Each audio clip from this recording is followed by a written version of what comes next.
2020s so far have been a bit rough, to say the least. Soon we're gonna be 6 years into this decade, and a lot of people are saying there hasn't been an it year for us. And I speak for all human beings on Earth when I say 2025 was not that it year. It's hard to find a single soul that was even positive on the internet this year. And I may be a part of that hating, sure, but I blame everyone else for that. The internet made me negative this year and turned me into a villain. It seems at any moment this year, was prepared to fight in the street and get ready for war. And by I mean the president of the United States invading a country for oil. I think you're going to find that there's a very receptive ear to doing exactly what they're doing, taking out those boats. And very soon we're going to start doing it on land too. Venezuela.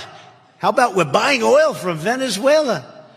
When I left, Venezuela was ready to collapse. We would have taken it over. We would have gotten all that oil. It would have been right next door. If we look back at when I talk about the it years of the past, we got 2016, obviously for Gen Z, with a mix of 2017 and 2018. Great music was coming out, great movies were coming out, things were actually affordable. For the 2000s, you had 2007 for the millennials, mainly with the same things Gen Z had for 2016. It's a damn shame. I should have bought a house back in 2007 instead of being a dumbass kid. The boomers were right. I wasn't working hard enough as a 4-year-old back then. So now I have to pay the sins of being lazy and spending $1 million for a shack of a house. So currently we're still looking for that it year of the 2020s, and we may have to look no further because 2026 may be the one to save us. As a matter of fact, if you're broke now, then lock in and don't be by next year. Find a job and do the horror of working because we're getting so much content next year. And of course, we gotta start off with none other than GTA 6. And the moment GTA 6 drops, I'll let you know right now, nothing else will matter to people in life. Jobs are gonna go unmanned for weeks on end. Babies globally will starve from fathers not feeding them. Scratch that.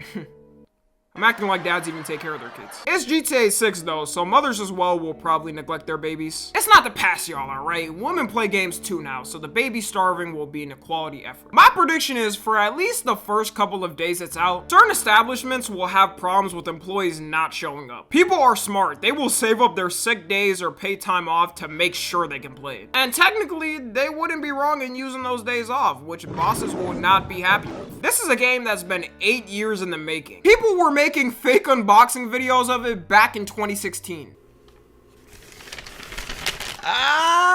Oh God, there it is. There it is, people. There. Oh my God. With it, you're gonna have a new wave of content creators become big off it. Shameless plug, hopefully that's my gaming channel, by the way, make sure y'all sub. Which then will create even more great content for the year. Same thing happened with GTA 5. Like, so many channels we grew up with got big off it. It's one of the reasons the Sidemen started to blow up, them playing GTA 5 together. And we didn't even talk about how good the story's gonna be. First, you're gonna have 2 different people you can play from, which I know is one less than GTA 5, but f that, because you got Lucius Finance you can play as. Or Jason, who you can mog everyone as. Meaning you got 2 options, you do the cracking or get cracked yourself. Also, GTA 6 Online is gonna be so generational. You'll be able to go in different types of servers. They'll have YouTuber servers or streamer servers, as well as roleplay servers for people who specifically like one thing. The amount of beefs and gangs that are gonna be in these servers is gonna be off the charts. Also, you know those GTA 6 playlist nights with the homies is the type of stuff you'll be telling your kids. Doing that in GTA 5 with my friends during quarantine saved my mental health. And they'll definitely have way more options of games to pick and better ways for players to make it. The system for it was made over 10 years ago, so with 2026 tech, it'll be like the first iPhone versus the newest one. It shouldn't compare. We're also gonna have a map that's double the size of the last map, with new different types of transportation that we haven't gotten. Hopefully no more Oppressor MK2s. Knowing Rockstar, they'll add a version of it that's even worse than the last one. With all this time waiting, the anti-cheat better be ironclad. I'm talking, if someone gets caught cheating, they get executed publicly in front of Rockstar HQ. Cheaters ruined the last GTA Online, so I'd be damned if they do it again. That's the majority of GTA 6, but if you thought games were done, you'd be wrong. Marvel's releasing Wolverine, which off the trailer already looks peak. I'm not even a big Wolverine fan like that, but I'll definitely cop it. It's also graphics, so no ass censoring, you can completely destroy someone's guts in 4K 60 FPS. That might have sounded a little off. Subnautica 2 is releasing. Pretty fun game. If you haven't played it, you're someone who explores the ocean in a submarine and tracks down creatures. A big complaint with the first one that people had is that it wasn't multiplayer until now. Subnautica 2 is gonna have co-op with up to 4 people, so you and the whole gang can play it together. 007 First Light is releasing, which is a James Bond spin-off game, and everyone loves a little spy game action. You're gonna have different types of ways you can assassinate people, and you can drive in it for the first time. Being able to hack through the car and doing whatever type of gizmo thing spy movies have in cars. A couple other games. Resident Evil is getting a new game. Gears of War is getting a new game. Fable is getting a new game. There may be some more games I'm missing, but if we're being honest, GTA 6 overrides all these by 10x. While all these are coming out, we're of course gonna have the biggest worldwide sporting event, the World Cup of 2026. And good news is, for any lazy Americans who can't get off the couch to get a new passport, we got home advantage, so you can drive that F-150 with a 3-patty burger in your right hand straight down to the stadium. You're gonna see Americans who shit on soccer all the time pulling up just cause it's here. And since people around the world already come to the World Cup, it's predicted to be the biggest and most visited one ever. Compared to Qatar, we got so much land and places visitors can stay at. This is all assuming though if we can get tickets for it. A nosebleed is gonna be going for like 5 bands here. Scalpers may be the ones to ruin the event, but I'll keep my hopes up. We're also starting off great because Israel got eliminated in the qualifiers. And in 2 of their games, they scored 0 points on who they were against. Unfortunately, this time, the win was not promised 3,000 years ago for them. That card no longer works and they'll have to get their wins by skill from now on. All the matches are being hosted in major cities in America like LA, Seattle, New York, Boston, Miami. For some reason, though, you have a couple of games held in Kansas City. What billionaire in Missouri paid for this shit? It was almost perfect. Ain't no one coming from around the world to the US thinking about visiting Missouri. I wouldn't be surprised if people around the world haven't heard what Missouri is. I'm worried they wouldn't even feel comfortable being there. You know they're getting all types of slurs ripped at them from being there. The games in Canada are gonna be in Vancouver and Toronto. The games in Mexico are gonna be in Mexico City, Guadalajara, and Monterrey. The amount of creators and celebs there is probably gonna be the most the World Cup has ever seen. Speed of my prediction is gonna be a celebrity there. I'm talking crowds you wouldn't believe. He's already bigger globally than he is in the States. He's gonna be out there interviewing Ronaldo and all the soccer players. You know too, the crowds here are gonna be wild. People are gonna be fighting the opposition team, jumping the barriers. Countries with conflicts with each other are gonna have the crowds beefing. I didn't mention, but this isn't gonna be big just because of the amount of games. It's also 16 more teams than the last one, with the amount of matches going from 64 to 104. Seeing the political climate now, there is a real possibility of countries matching up with each other that hate each other. Can you imagine America versus Canada? We haven't had the best relationship this year. Both countries are going to be throwing up the sets to each other. France versus Senegal. I know Senegal won't make it that far, but this would be crazy because of France's colonial history with it. If Senegal won it, they would never live that down. Now we can move on to movies and TV shows because, man, this about to hit. Marvel's about to cook this year with Spider-Man and Avengers Doomsday releasing. Something Marvel can never go wrong with is a new Spider-Man movie. And the fact the whole universe is reset is gonna give so many opportunities. There's already a lot of predictions on who the villain might be and what twists may come up. The Punisher and the Hulk are already confirmed in it. There's also predictions that Scorpion might be the villain. Tombstone is confirmed in it too. And since Zendaya's chopped ass finally isn't in the timeline anymore. That's a joke, by the way, guys.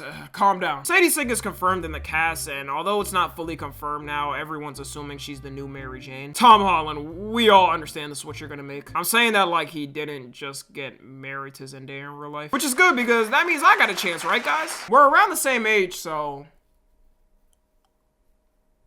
it makes sense. In Avengers Doomsday, I don't gotta watch it yet. Dr. Doom as a villain will be peak. I'm not a big comic book fan, so I haven't seen or read much of him as a villain. But who needs that when TikTok edits already show me how much aura this has? The fit alone shows me he won't be f***ing around. And since this is 2 movies connected, it's rumored to be an Infinity War type of ending movie to lead to Secret Wars. People were walking out that movie theater crying, so potentially expect that with this. We also got Toy Story 5 coming out. I know a lot of people didn't like 4 and shit on it, but But the concept for this one makes me have higher hopes. The whole plot is the toys fighting for children's attention after they got taken over by iPads. With this evil looking iPad or lily pad ready to destroy them, this character has potential to be the Lotso of Toy Story villains. Only thing we can hope is the story's written good. So far it sounds like a good concept. And some more childhood nostalgia, Shrek 5 is coming out. I'm less sure about this one, and looking at the character designs, Why they massacre my boy? him and Donkey look like if I told ChatGPT to generate what it thinks Shrek and Donkey look like. I know they have to upgrade the character designs for modern times, it just looks off. The Super Mario Galaxy movie should recover from this potential loss. The visuals are gonna look so insane and mind-boggling. Super Mario Galaxy off purely aesthetic just feels nice. If you watch gameplay of it now with HD graphics, it holds up so good. Me personally, I like it better than the Super Mario Odyssey aesthetic. The Michael Jackson biopic is releasing. I'm gonna be in theaters dressed like Michael, staring at the screen just like this.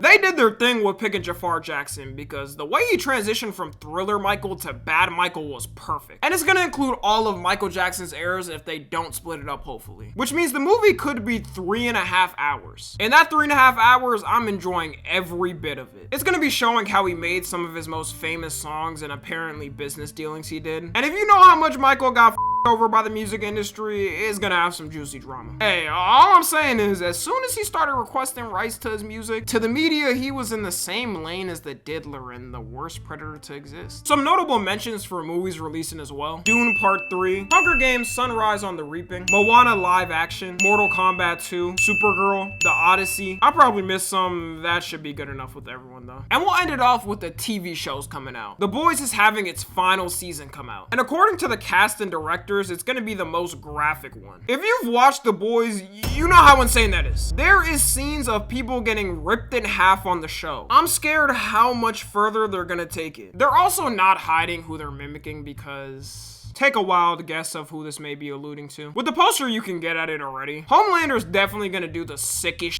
he's ever done. It's good they're wrapping it up like this and not extending it because popularity. They could easily go for a couple more seasons and have people watching. In the long term, it would ruin how cohesive the show is and make it kind of bad towards the end. Invincible Season 4 is coming out. They've been cooking a lot more than I thought they could after watching the first season. The problem with all these Amazon Prime Video shows is now you gotta pay to get the ads off. They get us every time because I am watching this with no ads. On another website that's named shall not be disclosed and is totally legal to watch on. The second season of the One Piece live action is coming out. I'm surprised because I did not know they would take it this far. It was loved so much though that it got greenlit for a second season. Dexter is also coming back with a new TV show. Daredevil Born Again is getting a second season, as well as something a little smaller. Blade Runner is getting its own show. You guys know that one audio. You look lonely. I could fix that. Yeah, that thing. So far, the visuals look good. That was the main reason people liked the 2017 version. To end it off, a couple of more shows that are releasing. A Knife of the Seven Kingdoms, aka a Game of Thrones prequel. Fallout Season 2. Euphoria Season 3. We gonna be more than fed in TV shows. And that's everything I got. Let me know if I missed anything in the comments. I'm gonna need everyone to pray that no national wars or crisis happen next year. We've been through enough this year, and if nothing happens, this should be the greatest year of the 2020s. Follow me on Twitter, Instagram, and TikTok. As always, I love you guys consensually. And until next time, I'm out.